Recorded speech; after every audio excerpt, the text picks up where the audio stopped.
मिरज शहरातील कमानवेस येथे सराईत गुन्हेगाराचा निगृढ खून करण्यात आला. कुणाल दिनकर वाली असं त्याचं नाव आहे. तर त्याचा भाऊ वंश दिनकर वाली हा गंभीर जखमी झाला.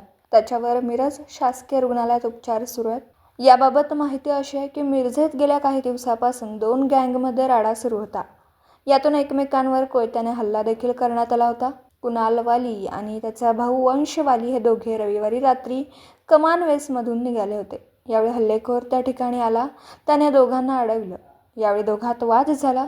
यातून संशयित हल्लेखोराने कुणाल वाली आणि वंश वाली या दोघांवर कोयत्याने हल्ला केला. यामध्ये कुणाल वाली हा जागीच ठार झाला तर वंश वाली गंभीर जखमी झाला. वंश वाली याच्यावर मिरज शासकीय रुग्णालयात उपचार करण्यात येत आहेत. मिरज शहरात गेल्या काही दिवसापासून दोन कोयता गँगमध्ये टोळी युद्ध सुरू होतं. हाच वाद विकोपाला गेल्याने कुणाल वाली याचा खून केला असल्याची चर्चा सुरू आहे.